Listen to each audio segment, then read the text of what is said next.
perjalanan Ibu menjadi kepala sekolah untuk sampai saat ini bagaimana, Bu?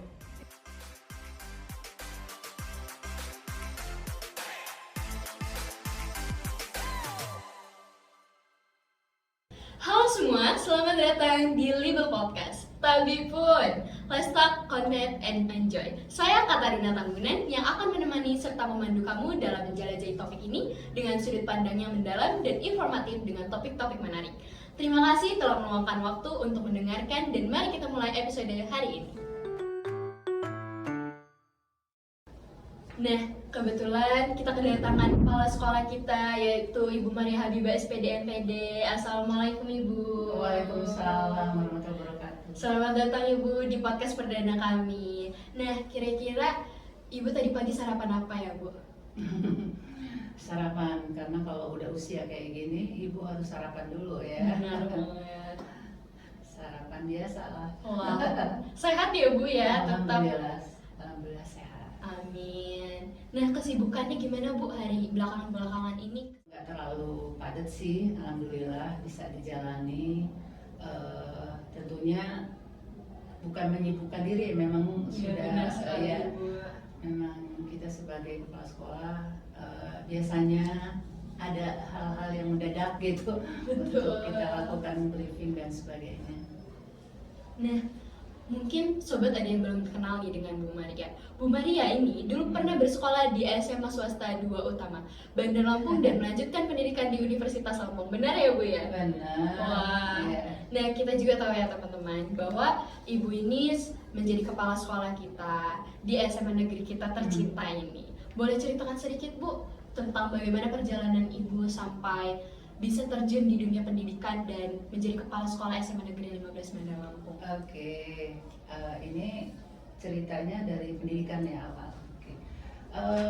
Ibu sekolah SD sampai ke perguruan tinggi semua dilakukan di Bandar Lampung ya. Alhamdulillah di tahun 2011 pendidikan terakhir ibu di Magister Teknologi Pendidikan di Universitas Lampung. Wah, keren banget ya teman-teman. Kita beri aplaus untuk Ibu. Sangat mengagumkan ya Bu perjuangan Ibu dari awal pendidikan hingga ke perguruan tinggi hingga menjadi kepala sekolah SMA Negeri 15 Bandar Lampung. Sebelum menjadi kepala sekolah SMA Negeri 15 Bandar Lampung, apakah Ibu pernah sempat mengajar di beberapa sekolah? Iya. Kalau guru kan harus bersedia ditempatkan di mana saja Ya, ya. benar sekali. Alhamdulillah pada tahun 97 ibu SK pertama di pesisir barat. Wow. Dulu namanya Lampung Barat ya. Jauh sekali Di ya, SMA teman-teman. Negeri 1 pesisir tengah namanya. Tahun 97 sampai 99. Wah, keren banget. Dan ngomong-ngomong selama berkarir di dunia pendidikan, apakah ada momen yang berkesan bagi Ibu? Momen yang berkesan tentunya pada saat ibu mengajar ya. Jadi tadi kan 99 saya di SMA 1 Pesisir Tengah, kemudian 99 sampai 2002 saya di SMA Negeri 7 Bandar Lampung. Wow. Dan dari 2002 sampai 2016 saya di SMA Negeri 1 Bandar Lampung.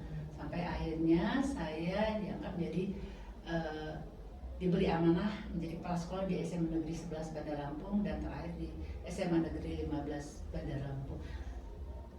Tentunya banyak sekali tantangan ya di setiap kita berada.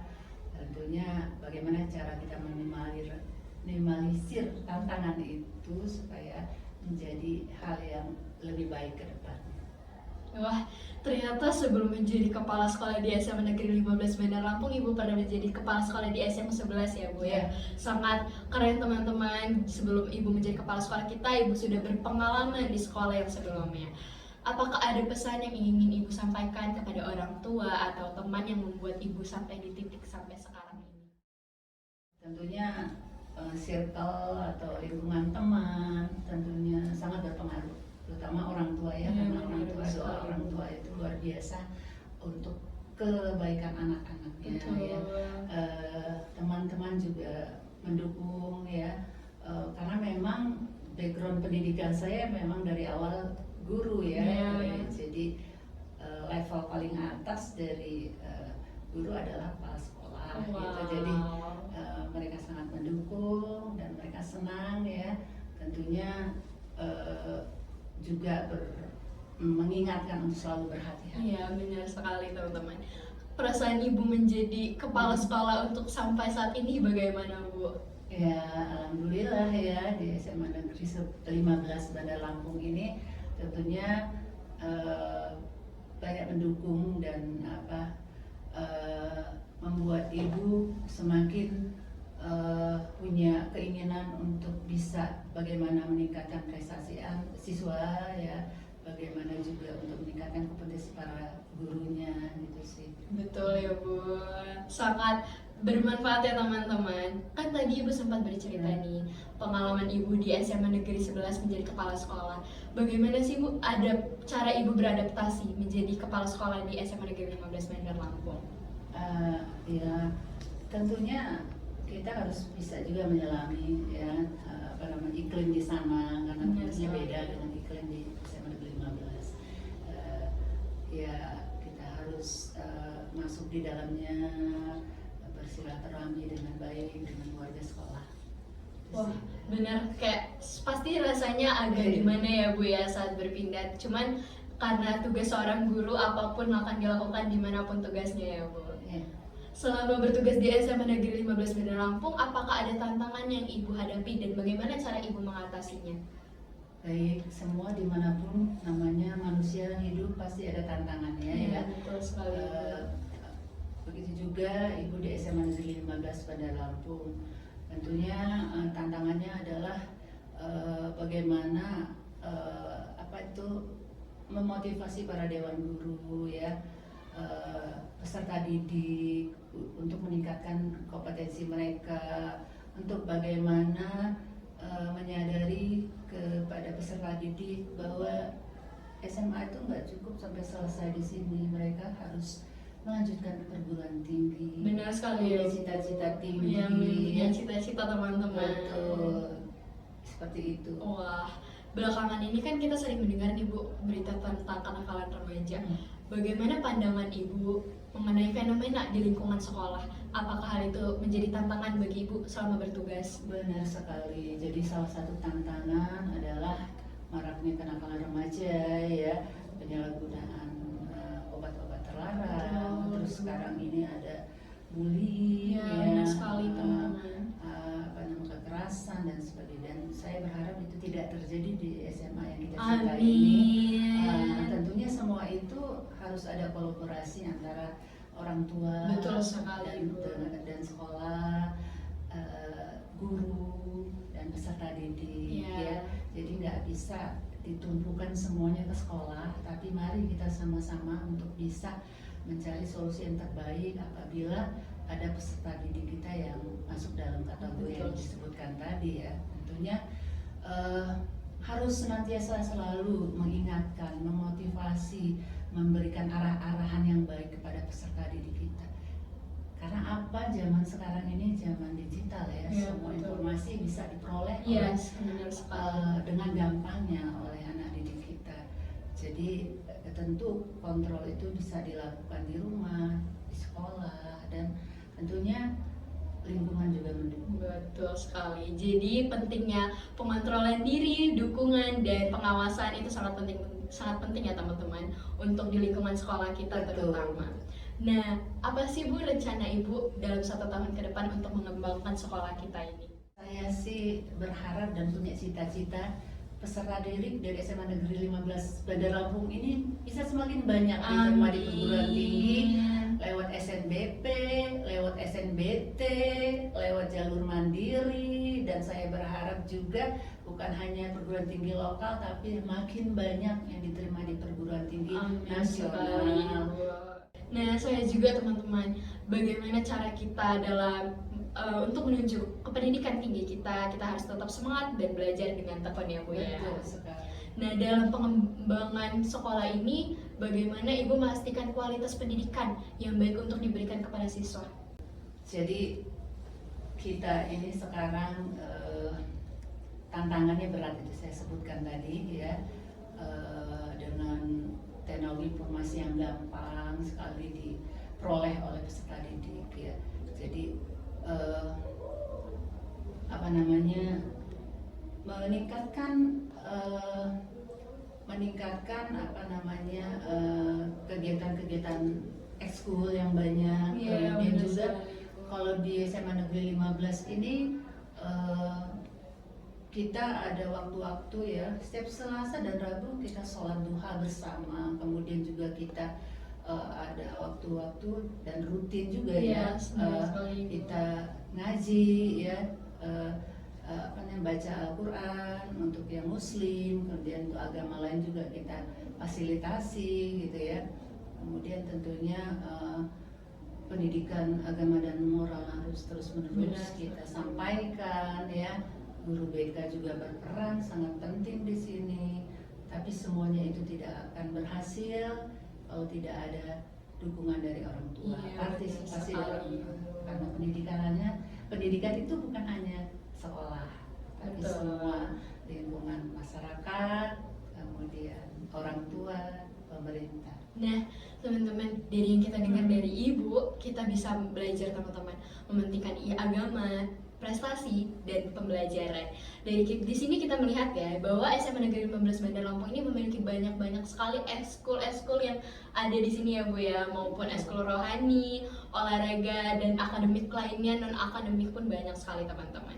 Untuk bagaimana Bu cara Ibu meningkatkan prestasi siswa dalam bidang akademik maupun non akademik?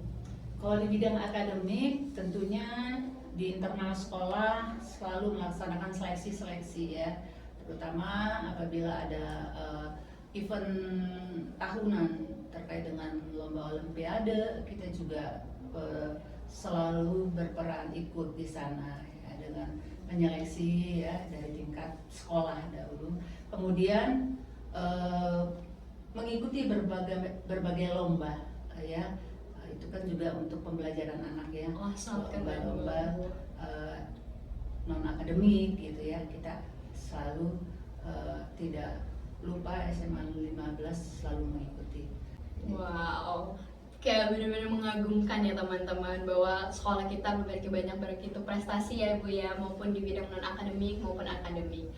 Berdasarkan data yang diperoleh Kemendikbud, SMA 15 mendapatkan kuota SNBP yang cukup banyak ya Bu ya. Iya. Bagaimana sih Bu cara Ibu membantu mempertahankan kuota tersebut untuk saat ini dan kedepannya?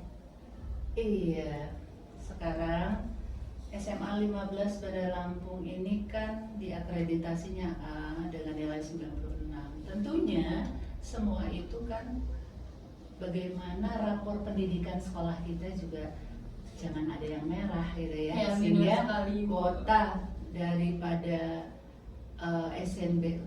jalur SNBP juga makin banyak, karena kalau di akreditasi A kuotanya 40% begitu ya, jadi makin banyak. Jadi harus kita pertahankan terus akreditasi atau kita tingkatkan, jangan sampai turun. Nah, itu tergantung juga kita lihat di rapor pendidikan sekolah kita. Bagaimana juga indeks sekolah kita. Jadi indeks sekolah juga berperan, karena seberapa banyak sekolah itu kelulusannya diterima di perguruan tinggi top, perguruan tinggi lokal gitu ya. Wah, itu juga sangat berpengaruh. Gimana sih Bu rasa Ibu ketika mendengar anak-anak murid Ibu diterima di perguruan tinggi yang ternama Bu di Luar Indonesia? biasa. Alhamdulillah, saya selalu mengucapkan puji syukur ya. Tentu itu perannya juga bukan mendapat sorotan ya dari publik ya. Kalau semakin banyak tentunya semakin akreditasi atau namanya sekolah itu menjadi sorotan masyarakat ya, karena untuk melanjutkan ke perguruan tinggi lewat jalur SNBP itu kan tidak mudah ya, lewat seleksi nilai raport ya. Dan ini juga anak-anak juga harus bisa menyiapkan dirinya ya. Benar dari sekali, awal ya, Bu. mau kemana gitu ya, jangan cuma ngikut-ngikut teman ya, karena kan semua ini kan diri kita yang akan melakukan. Betul sekali, Bu. ya. Ya teman-teman seperti itu. Dan ibu doain aku ya semoga aku Amin, terima amin, di amin. universitas yang aku inginkan. Nah, Semoga. bagaimana sih Bu motivasi Ibu untuk saran siswa di SMA Negeri 15 Bandar Lampung agar bisa melanjutkan pendidikan di universitas ternama Indonesia? Iya, ya tentunya harus disiapkan dengan belajar yang tekun dari sekarang ya. Karena juga berpengaruh juga sih, bukan hanya itu, juga indeks sekolah juga ya.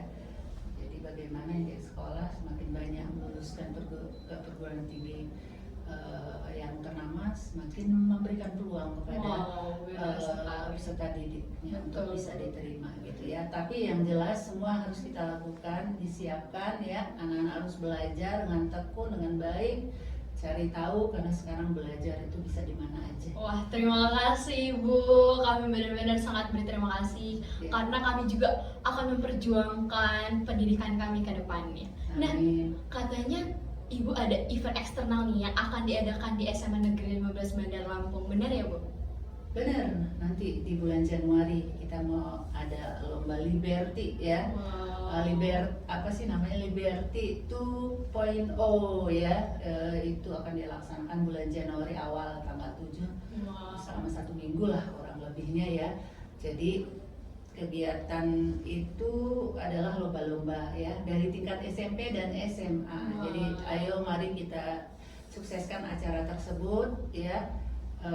Tentunya diharapkan dari kegiatan itu kita bisa lihat tuh bakat-bakat daripada anak-anak didik kita. Betul sekali ya. Bu. Sangat menarik ya teman-teman bahwa sekolah kita akan mengadakan event Liberty ini yang akan dibuka tanggal 7 ya Bu ya, 7 Januari dalam seminggu loh. Itu teman-teman membutuhkan persiapan yang sangat matang ya Bu Betul. pastinya. Nah, bagaimana harapan Ibu untuk event Liberty ini? Ya, event Liberty ini semoga akan berjalan dengan lancar sesuai dengan tujuan kita bersama ya. Dan tentunya aman ya, membuahkan hasil di mana kita bisa memotret juga sampai sejauh mana sih perkembangan ekskul kita ya.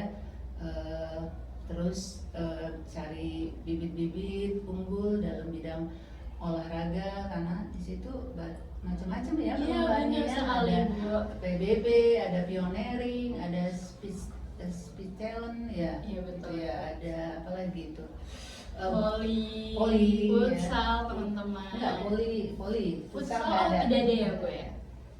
Wah, sangat menarik ya teman-teman untuk event besar-besaran kita. Nah, jangan lupa teman-teman, Liberty 2.0 pendaftaran dibuka tanggal 27 November hingga 20 Desember 2024. Technical meetingnya akan dilaksanakan tanggal 21 Desember 2024. Pelaksanaannya akan diadakan 7 Januari hingga 12 Januari 2024. Nah, kalau kalian ingin mengetahui lebih lanjut, kalian bisa buka Instagram Liberty 2K25. Nah, sangat menarik ya Bu untuk event kegiatan kita. Wah, nggak kerasa kita sudah di penghujung episode kali ini. Terima kasih sudah mendengarkan Libel Podcast. Kalau kamu punya pengalaman atau pendapat tentang topik hari ini, jangan ragu untuk sharing di media sosial kita ya. Sampai jumpa di episode berikutnya. Tetap semangat, tetap positif, dan sampai ketemu lagi. Saya Katarina Tambunan dan Ibu Mari Habibah SPD MPD mengucapkan mohon maaf jika ada kata yang salah, dan kita akan bertemu di episode berikutnya. Terima kasih Bu. Wassalamualaikum warahmatullahi wabarakatuh. Terima kasih Catherine. Sama-sama Ibu, kami sangat berterima kasih Ibu. Sukses ya. Iya, sukses terus. Bye bye, Ibu.